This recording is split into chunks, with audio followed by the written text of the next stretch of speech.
travers des informations bien fouillées concernant tous les domaines de la vie du pays. Le magazine Humura Burundi est diffusé sur le web via le site de la RPA www.rpa.bi. Humura Burundi.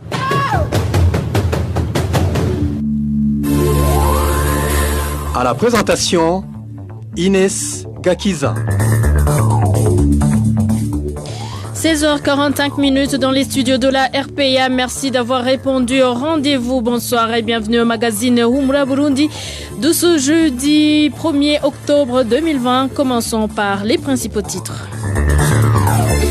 Les habitants des localités proches de la Kibira restent préoccupés pour leur sécurité. Ils craignent que la situation ne dégénère suite à la présence des rebelles installés dans cette forêt. Et les responsables de la Cogerco tranquillisent les cotonculteurs. Ils vont bientôt les régulariser. Cette entreprise leur devait 2 mois de paiement. Côté technique, c'est Lucie Kabera, ingénieur, et Gide Mgemero. À vous tous, nous vous disons bonsoir et bienvenue à ce magazine. Sécurité pour commencer. La détention des armes par la population civile continue à faire des victimes en province Mungaro. La nuit dernière, une personne a été blessée par balle, mais l'auteur du forfait n'a pas été identifié. C'est une deuxième victime de cette province en l'espace d'une semaine. Rachel Kagissier nous fait le point. La victime s'appelle Olivier Ningwanira et travaille comme domestique au quartier Kagoma de la colline Gihinga en commune Kayokwe de la province Mwaro. Un jeune garçon de 23 ans, il a failli se faire tuer par balle par un malfaiteur non encore identifié qui lui a tiré dessus vers 20h30. Il était juste à l'entrée de la maison. Selon les sources sur place, ce jeune a été blessé au niveau du bras et du ventre. Des sources policières et administratives indiquent que les enquêtes ont déjà commencé et 4 personnes ont été arrêtées. Il y a exactement une semaine, un autre jeune garçon du nom d'Opavela Niomungere, élève de la 8e année à l'école fondamentale de Lutiazo, toujours en commune Kayokwe, a été tué par balle par un groupe de malfaiteurs non identifiés. Pour cette affaire aussi, la police a arrêté 3 personnes pour réseau d'enquête. Merci à toi, Rachel Kagissier. Je viens de vous le dire, les habitants des localités frontalières de la forêt de la Kibira vivent toujours dans la peur. À Bukinanyana, dans la province Chibitoke, le soir, les personnes habitant dans les environs de la Kibira sont obligées de quitter leur domicile. Ils craignent d'être attaqués par les groupes armés qui traversent souvent ces localités pour entrer dans la Kibira et qui, des fois, volent leurs biens. Les détails avec Clovis Nyonzima. Le matin de ce jeudi, dans la localité de Kiruhura, à l'endroit appelé Kato, en zone Ndora, de la commune Bukinanyana, de la province Chibitoke, des activités ont été perturbées. Selon les informations recueillies sur place, les personnes qui revenaient de la Kibira où elles étaient parties chercher le bois de chauffage ont averti les autres qu'elles ont rencontré des hommes armés dans cette forêt, comme le témoigne cet habitant. Le matin vers 9h, les femmes qui étaient parties pour la recherche du bois dans la Kibira ont dit avoir rencontré les rebelles. De l'endroit où elles indiquent les avoir croisés à la route principale, c'est une marche de 20 minutes. Elles ont dit que ces hommes armés étaient derrière du bétail, les porcs. Tout ça, poursuit notre source, ne fait qu'empirer la situation de peur dans laquelle cette population vit depuis des jours, une situation qui les pousse à quitter leur maison. Presque toutes les personnes qui vivent près de la Kibira n'y passent pas la nuit. Le soir, ils se réfugient un peu loin de la Kibira. Les groupes armés ont commencé à perpétrer des attaques au Burundi le 23 du mois d'août de cette année. 8 différentes provinces ont été déjà attaquées. C'est le mouvement Red Tabara qui a revendiqué toutes ces attaques. Et depuis, les habitants de ces localités attaquées restent préoccupés pour leur insécurité. Certains administratifs de la commune Mutimbuzi dénoncent l'ingérence du secrétaire du parti CNDD-FDD en province Bujumbura dans l'administration de cette commune. Évaluant la situation sécuritaire dans une réunion convoquée ce mercredi, ce leader du parti au pouvoir a menacé les administratifs de limogeage en cas de perturbation de la sécurité dans cette commune. Marie-Ange Ilakodze. Cette réunion de ce mercredi qui avait été convoquée par le secrétaire du parti CNDD-FDD dans la province Bujumbura s'est tenue sur la colline Kinyinya 1 en zone Rukaramu, non loin du bar Miami appartenant au député Zeno Ndaruvukanye, élu dans la province Bujumbura. Un des administratifs qui a participé à la dite réunion nous parle de l'agenda à l'ordre du jour. Cette réunion a été convoquée par Emmanuel Ngeshimana, secrétaire du parti CNDD-FDD en province Bujumbura. Elle avait comme participants les élus dans les 33 collines que compte la commune Mutimbuzi ainsi que les responsables du parti CNDD-FDD sur ces collines. L'objectif de la réunion était l'évaluation de l'état de la sécurité. Il a bien précisé que toutes les collines de Mutimbuzi sont dirigées par des membres du parti CNDD-FDD seulement. Les chefs collinaires de toutes les collines de la commune Mutimbuzi, membres du parti CNDD-FDD, étaient présents. Emmanuel Ngeshimana, secrétaire du parti CNDD-FDD dans la province Bujumbura, a mis en garde tous ceux qui étaient présents qu'il n'y a donc aucun motif qui pourrait justifier l'insécurité dans cette commune sous la responsabilité que des membres de leur parti. S'il advient que la sécurité soit perturbée, les autorités administratives seront tous destituées de leurs fonctions à menacer le leader du parti au pouvoir. À votre attention, que la sécurité ne soit pas perturbée. Vous savez bien que tout habitant de la colline est connu par le chef de cette colline. Nous connaissons ceux qui ne sont pas de notre parti. Si un de ces derniers disparaît toute une journée par exemple, agissons vite et avertissons le responsable du parti sur la colline même. Il a aussi ajouté que nous qui avons été élus, nous sommes choisis par les responsables du parti sur les collines. Alors, tout ce qui est en rapport avec les décisions, il faut les demander au chef du parti sur cette colline. Certains parmi ceux qui étaient présents dans cette réunion dénoncent cette attitude du secrétaire du parti CNDD-FDD qui associe les activités du parti et celles des administratifs car, disent-ils, le chef du parti n'a pas le droit de limoger les chefs administratifs. Nous sommes vraiment étonnés de voir un secrétaire du parti se mêler dans les affaires des administratifs. Même si ces autorités sont issues de ce parti, l'administration du pays est différente de celle du parti. La rédaction de l'RPA a contacté Emmanuel Ngeshimana, secrétaire du parti CNDD-FDD dans la province Bujumbura, ainsi que Simon Boutoyi, administrateur de la commune Mutimbuzi. Leur téléphone sonnait sans que personne ne décroche. Et justice sans transition, la cour d'appel de Nahangwa siégé ce jeudi en itinérance en province Muramvya dans un procès de flagrance contre 5 policiers dont un officier. Ces 5 policiers sont accusés d'avoir torturé 2 personnes samedi dernier sur la colline Nyabitsinda, commune Wukeye de la province Muramvya. Une des victimes a fini par succomber. L'officier a été donc condamné à 20 ans de prison, 3 autres à 15 ans et le dernier a été condamné à 5 ans de prison.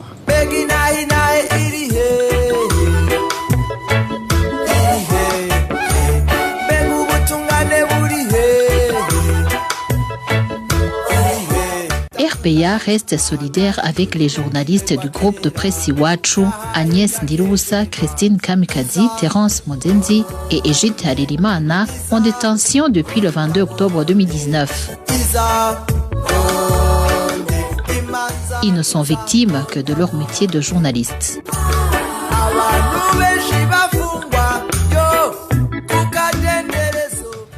Et poursuivons le magazine Humura Burundi par la page Société grogne de certains cultivateurs de la province Cibitoke qui ont vendu leur récolte de coton à la société Cogerco. Ils indiquent que les responsables de cette société leur interdisent injustement la plantation de certaines cultures vivrières. Ces cultivateurs attendent également leur paiement par cette compagnie depuis presque 2 mois. Trésor Nyongabo. Les cultivateurs de coton de la province Cibitoke déplorent la décision des responsables de la compagnie de gérance de coton dans cette province qui leur ont interdit de planter d'autres cultures que le coton. Ils font savoir qu'ils ne savent pas de quoi ils vont faire vivre leur famille car le haricot et les lentilles qu'ils cultivaient leur permettaient de subsister en attendant de planter le coton. Nous espérions planter des lentilles qui facilitent également le sarclage et puis planter du coton au mois de janvier. Malheureusement, ils nous ont empêchés de les cultiver. Nous ne voyons pas comment nous allons survivre. Selon toujours ces cultivateurs, ils pratiquaient d'habitude l'agriculture de subsistance avant que les responsables de la Cogerco le leur interdisent catégoriquement. On plantait des cultures vivrières en association avec le coton, mais ils nous ont dit de ne cultiver que du coton. Ils nous ont averti qu'au cas contraire, ils amèneront des machines pour déterrer nos cultures. Et nous sommes certains qu'ils vont le faire. Ces cultivateurs disent être dans la désolation totale car l'agriculture vivrière constituait un avantage considérable, surtout pendant cette période où ils viennent de passer presque 2 mois sans percevoir de la Cogerco leur paiement. Merci à toi aussi, Trésor Nyongabo. Et finalement, la compagnie de gérance du coton Cogerco autorise ses cotonculteurs à cultiver uniquement le haricot. Gustave Madjambele, directeur général de la Cogerco, a expliqué qu'ils ont interdit les autres cultures telles le maïs car elles gênent le coton. Premièrement, nous avons des réserves. Les réserves, ce sont des terres domaniales que l'État a réservées pour la culture du coton, comme il y a d'autres terres réservées à d'autres cultures. Là, dans ces réserves, nous cultivons du coton en pur, mais dans les champs des privés, il peut pratiquer le coton en association avec d'autres cultures. Pour rester dans la même ligne des orientations alors de l'État, ce que nous pouvons faire au niveau des réserves, c'est de voir alors quelles pourraient être les cultures qui pourraient être pratiquées là-bas, des cultures vivrières qui ne peuvent pas entraver la production cotonnière.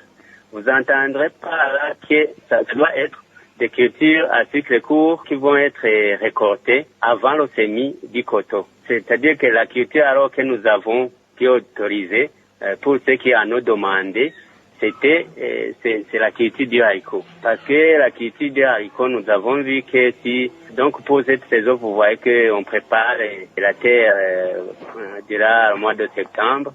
Et en octobre, c'est le semis. Quand on sème le haricot en octobre, on est sûr qu'en décembre, c'est le moment aussi de semer le coton. En décembre, le haricot sera récolté. Mais nous avons vu que pour le maïs, ils sèment le maïs en octobre. C'est en février qu'ils vont récolter. Et dans ce cas, on aura raté la production pour le coton parce qu'on ne va pas s'aimer le coton à temps, ce qui doit avoir un impact sur la production. Et pour ce qui est du paiement, Gustave Madjambele tranquillise les cotonculteurs. Leur argent est déjà disponible. Selon lui, le paiement devrait commencer aujourd'hui. Encore une fois, le directeur général de la Cogerco. Il y avait un problème de manque du budget pour leur paiement. Mais on a essayé de faire tout ce que nous pouvions. Je vous dirais que ce problème résulte des problèmes de financement, de trésorerie de la Cogerco, des problèmes qui datent de plusieurs années, et un problème aussi qui est connu de tous parce qu'on a eu le temps d'en parler même sur les médias. Alors, face à ce manque du budget pour le paiement, nous avons aussi adressé le problème à notre autorité, son Excellence le ministre de l'Environnement, de l'Agriculture et de l'Élevage, qui nous a fort appuyés. Donc nous pouvons alors leur lancer un message d'apaisement pour leur dire que c'était hier après-midi qu'on a pu avoir le budget pour leur paiement. Donc aujourd'hui même, ils vont avoir leur argent. Et d'ailleurs, ceux qui étaient prêts à nous reçu hier. Nous pouvons les tranquilliser. Les fonds que nous avons reçus sont suffisants pour assurer le paiement de tous les cotonculteurs qui ont livré leur production à la Cogerco. C'était Gustave Madjambele, directeur général de la Cogerco. Il s'est entretenu avec nos collègues de la radio nationale. Une pause avant de parler des nouvelles des réfugiés burundais. Certaines femmes réfugiées dans le camp de Nakivale en Ouganda font du commerce pour pouvoir survivre. Clémentine Hakidimana est l'une de ces femmes. Elle s'est entretenue avec notre confrère Émile Nibasumba. Depuis son exil en 2015, Clémentine Hakizimana a démarré son commerce de patates douces, de tomates, du manioc et d'autres produits alimentaires dans le camp des réfugiés de Nakivale. Cette Burundaise de 32 ans indique qu'elle a un capital de 100 000 shillings ougandais. Ici, elle dit que par jour, elle peut vendre des tomates de 30 kilos sur environ 50 ou 60 kilogrammes qu'elle amène au marché. Elle dit qu'elle utilise cet argent pour nourrir les enfants et leur acheter des habits.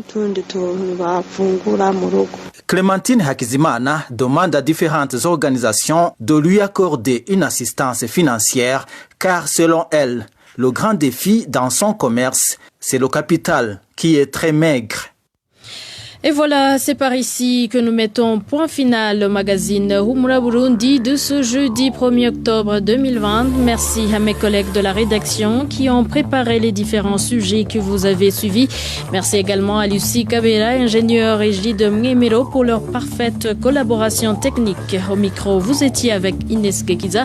Je vous souhaite de passer de bons moments chez vous. Au revoir.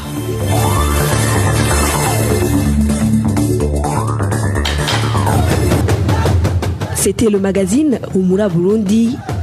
Un magazine comprend pour relier les Burundais en exil, et ce toujours au pays, à travers une information de qualité.